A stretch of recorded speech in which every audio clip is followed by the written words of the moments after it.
Okay, straight up, GM just built a full-size SUV that costs more than some people's houses did in 1995, and somehow I still kind of want one. This is the 2027 GMC Yukon, and it matters right now because it's basically GM saying, yeah, we know the Tahoe exists, but here's the version for people who want a nicer coat on the same skeleton. The question is whether that coat is actually worth the extra cash, or if you're just paying for a badge and some open-pore wood. Let's get into it.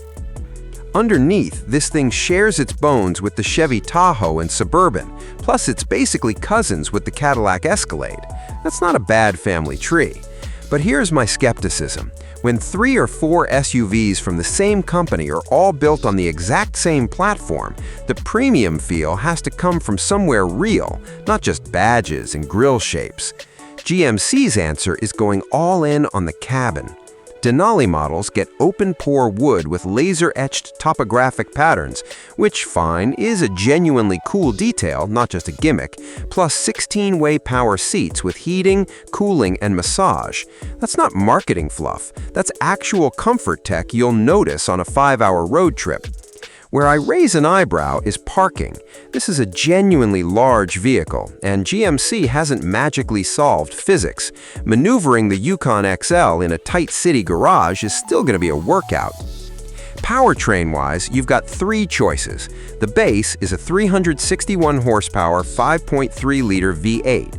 Step up to a 426 horsepower 6.2-liter V8 on the Denali, or, and this is the interesting one, a 3-liter diesel inline-six making 310 horsepower and 495 pound-feet of torque. All 3 run through a 10-speed automatic. Here's my honest take. The V8s are the expected answer, but the diesel is the smart one.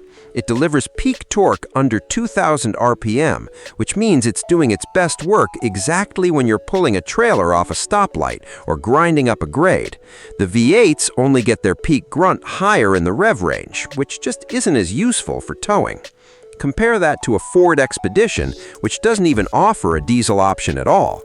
GMC's actually differentiating itself here, instead of just copying the segment playbook.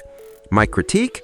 The rear-wheel drive 5.3 technically tows the most at 8,500 pounds, but if you're regularly hauling something heavy, the diesel's low-end torque will feel more confident in real-world driving than that spec sheet number suggests.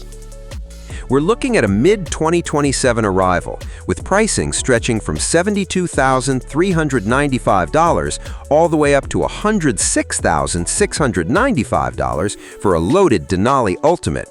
That top number is Escalade territory, and that's my concern. Is a Yukon Denali Ultimate different enough from an actual Escalade to justify skipping the Caddy badge? For buyers who want 3-row space, real towing capability, and a genuinely upscale cabin without going full Cadillac money, the mid-trim Denali is probably the sweet spot. But GMC makes you pay extra for driver assist tech, like Super Cruise and Night Vision, which feels a little cheap on a 6-figure truck. The ideal buyer here is a family that tows a boat or camper on weekends and wants first-class seats the other 300 days a year. Bottom line, the 2027 Yukon is a genuinely impressive blend of hauling muscle and minivan-level comfort, but it's priced like it wants to be an Escalade without fully committing to Escalade-level tech as standard. So tell me in the comments, would you pay Denali Ultimate money for this, or would you just save up and go straight for the Cadillac badge? Thanks for watching, and I'll see you in the next video.